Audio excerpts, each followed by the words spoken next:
Bismillahirrahmanirrahim. Assalamualaikum warahmatullahi wabarakatuh. Selamat datang di video pembelajaran untuk mata kuliah HI Kawasan Eropa. Pada video kali ini kita akan membahas hubungan antara Amerika Serikat dan Uni Eropa. Yang pada dasarnya kita akan mencoba mengulas beberapa poin penting terkait dengan latar belakang sejarah hubungan antara kedua belah pihak. Dan kemudian kita akan melihat seperti apa kerangka kerjasama antara AS dan EU, dan kemudian kita akan coba memahami juga seperti apa dinamika hubungan antara AS dan EU di bawah kepemimpinan Presiden Donald Trump dan juga Joe Biden yang sedang menjabat pada saat sekarang ini.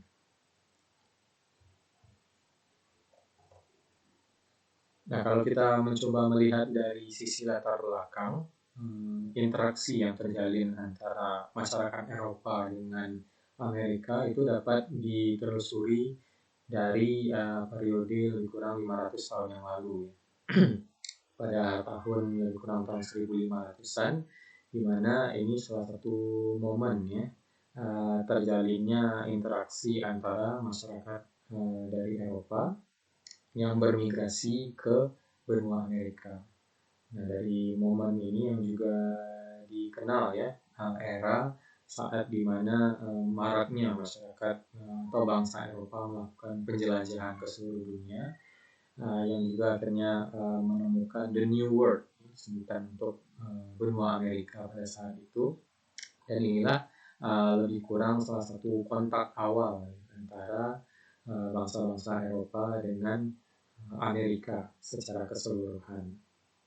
Nah, kemudian kalau kita bergerak jauh ke era di saat setelah Perang Dunia Kedua, ini hubungan antara AS dan negara-negara di Eropa juga semakin intens, terbukti dengan salah satu program atau arah kebijakan luar negeri Amerika Serikat pada saat itu yang berfokus untuk membantu negara-negara Eropa yang baru saja dilanda peperangan, sehingga negara-negara Eropa ini perlu cukup banyak bantuan khususnya secara finansial untuk merekonstruksi negara-negara mereka yang sudah porak-poranda oleh karena Perang Dunia Kedua ini.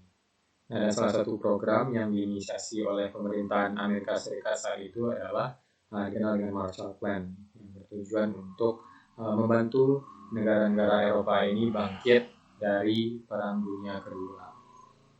Nah, dan Marshall Plan ini bisa dibilang salah satu bentuk bantuan luar negeri yang paling efektif dari sekian banyak bantuan luar negeri, karena banyak sekali benefit yang didapatkan oleh negara-negara Eropa dari program Marshall Plan ini. Dan juga banyak ahli mengemukakan bahwa Marshall Plan ini tidak hanya signifikan dari segi finansial saja bagi negara-negara Eropa, tetapi dengan adanya Marshall Plan ini juga dapat memicu terjadinya integrasi antara negara-negara Eropa pada saat itu. Dan selanjutnya kita lihat seperti apa hubungan secara formal antara Amerika Serikat dan komunitas di Eropa. Ini awal-awal cikal bakal terbentuknya European Union, yang pada saat itu masih berbentuk ECSC, European Steel and Coal Community.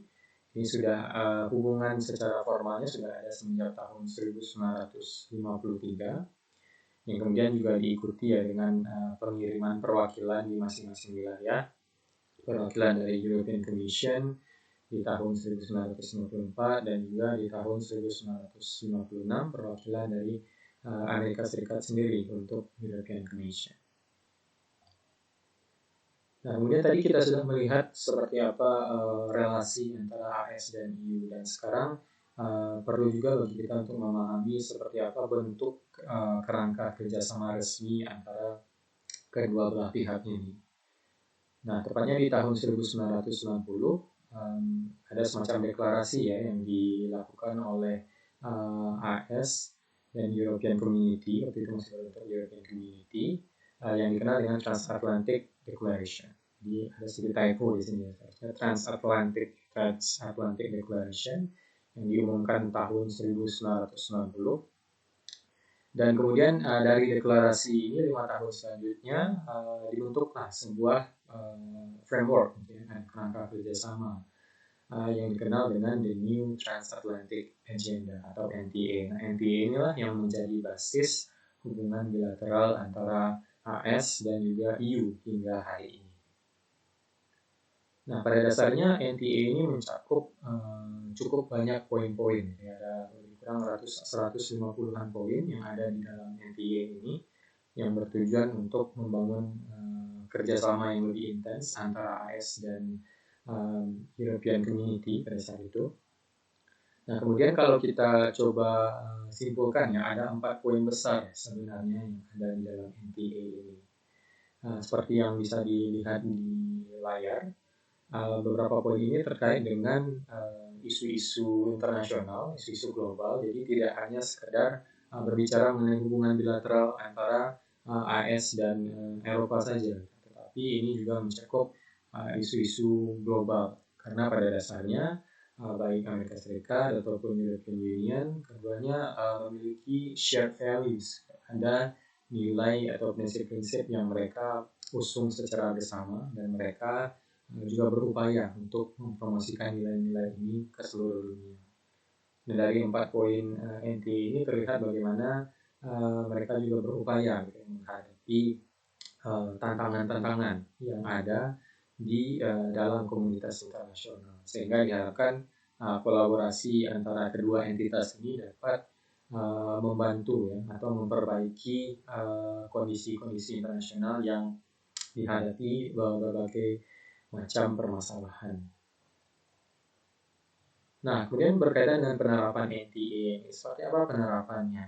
Nah, pada dasarnya NTA ini tidak hanya sekedar hubungan antara government to government, tetapi ini mencakup berbagai banyak bidang dan juga melibatkan berbagai pihak. Sehingga bisa dibilang kerangka NTA ini merupakan sebuah kerjasama yang cukup komprehensif. Bisa dilihat bagaimana banyak sekali aktor yang dilibatkan, mulai dari kelompok para pebisnis, lembaga riset atau penelitian, ya, lembaga think tank, kemudian juga kelompok-kelompok NGO menjadi bagian penting dari NTA ini. Nah, selanjutnya, apakah skema NTA ini masih relevan? Karena pada awalnya ini kan diumumkan atau disepakati tahun 1965. Lebih kurang ya 20 tahunan yang lalu. Nah, ternyata hari ini skema NTA ini masih tetap relevan gitu, dalam menjalin hubungan antara AS dan EU. Ini bisa kita simak dari press release ya yang disampaikan European Commission baru saja beberapa bulan yang lalu, tepatnya bulan Desember 2020. Jadi di dalam report tersebut disampaikan bahwa ada semacam harapan baru ya, atau keinginan yang disampaikan oleh European Commission terhadap hubungan antara Amerika Serikat dan European Union. Karena kita tahu terpilihnya Presiden Joe Biden di Amerika Serikat ini menimbulkan sebuah harapan baru bagi European Union. Dan di dalam NTA yang dirilis bulan Desember lalu ini mencakup beberapa fokus area. Jadi ada 4 poin-poin penting yang ada di dalam NTA ini. Yang pertama ini poin berkaitan dengan health response. Tentu ini berhubungan erat ya dengan kondisi saat sekarang, yaitu kondisi pandemi yang menjadi sebuah tantangan unprecedented, tantangan baru bagi tidak hanya US dan EU tetapi juga seluruh dunia. Nah, sehingga di dalam health response ini diharapkan AS dan EU dapat berkolaborasi dalam pencegahan ya penyebaran COVID-19 dan juga dalam hal vaksinasi. Selain itu mereka juga ingin berfokus ya untuk memaksimalkan peranan WHO di sini. Untuk menanggulangi permasalahan-permasalahan kesehatan khususnya COVID-19 ini. Nah, kemudian yang kedua berkaitan dengan green leadership. Ini berhubungan dengan isu-isu lingkungan ya. Kita tahu sekarang ini berbagai masalah lingkungan ada, berbagai ancaman ya, khususnya dari perubahan iklim, kemudian juga ancaman terhadap biodiversitas. Ini juga menjadi prioritas yang diharapkan EU dapat dibangun kolaborasi dengan Amerika Serikat. Nah, kemudian berkaitan dengan isu trade and tech, ini berhubungan dengan isu perdagangan dan teknologi. Dan kita tahu perkembangan teknologi juga semakin dinamis, khususnya di dalam hal-hal yang berhubungan dengan artificial intelligence dan juga teknologi 5G. Hal-hal ini juga menjadi concern dari European Union dan juga harapannya dengan kolaborasi dengan Amerika Serikat. Kemudian fokus area terakhir ya di dalam NTA 2020 ini berkaitan dengan Global Action and Security. Ini mencakup mengenai prinsip-prinsip tadi yang sudah kita singgung di awal. Bagaimana EU dan Amerika Serikat ini mempunyai nilai-nilai, persamaan nilai dan norma-norma sehingga poin-poin seperti demokrasi, hak asasi manusia ini diharapkan dapat disebarluaskan di berbagai wilayah seluruh dunia sehingga ini juga dapat membantu ya untuk menyelesaikan tantangan-tantangan yang ada di era kontemporer saat sekarang ini. Nah, melihat hubungan AS dan EU ya dalam beberapa tahun kebelakang tentu ini perlu kita tinjau juga dari perspektif Donald Trump. Karena Donald Trump menjabat selama beberapa tahun ya di Amerika Serikat dan beberapa kebijakan yang dia ambil cukup kontroversial dan mendapat sorotan dari komunitas internasional. Dan di dalam hal hubungan antara AS dan EU cukup sering terjadi friksi ya, gesekan yang didasarkan atas perbedaan perspektif dan sudut pandang antara Donald Trump dengan para pemimpin di European Union. Jadi sebut saja sebagai contoh berkaitan dengan isu-isu perdagangan seperti permasalahan mengenai tarif, kemudian juga berkaitan dengan aspek pertahanan dan keamanan. Ini sebagai contoh ini yang sering menjadi objek kritik ya dari Donald Trump ini adalah anggota-anggota EU yang merupakan bagian dari NATO. Dan kemudian juga berkaitan dengan isu Paris Agreement, perjanjian nuklir dengan Iran, yang ini juga Donald Trump menarik diri dari kebanyakan skema perjanjian-perjanjian internasional. Dan tentu ini adalah sebuah hal yang dianggap kontroversial ya, karena di satu sisi Donald Trump memposisikan EU ini bukan lagi sebagai partner. Kalau kita lihat dari sisi historis tadi terlihat bagaimana hubungan AS dan EU selama ini terjalin dengan sangat baik. Namun di era pemerintahan Donald Trump ini situasinya berbanding terbalik ya, bagaimana cukup banyak sekali perbedaan sudut pandang, perbedaan perspektif dalam menyikapi berbagai hal. Nah, sehingga bisa dibilang hubungan AS dan EU di bawah pemerintahan Donald Trump itu tidak berjalan dengan baik dan muncul sekali banyak kekecewaan ya, dari para pemimpin di European Union. Nah di sini saya juga mencantumkan ya salah satu kutipan apa yang disampaikan Donald Trump di sebuah wawancara dengan televisi swasta di Amerika Serikat. Ini berkaitan dengan hubungan perdagangan antara AS dan EU, yang dimana sangat jelas sekali di sini Donald Trump mengatakan bahwa ya EU ini juga menjadi ancaman dan ancaman di dalam hal perdagangan internasional yang menurut pandangan dari Trump hubungan EU dan Amerika Serikat dalam hal kerjasama perdagangan ini malah merugikan Amerika Serikat. Harapannya mendatangkan banyak keuntungan, tetapi ini malah terjadi defisit bagi Amerika Serikat. Dan seperti inilah lebih kurang pernyataan yang disampaikan Trump ya, mengenai EU pada saat tersebut. Nah selanjutnya setelah transisi ya terpilihnya Joe Biden resmi sebagai Presiden Amerika Serikat, tentu ini memberikan pengaruh yang cukup besar antara relasi antara US dan EU.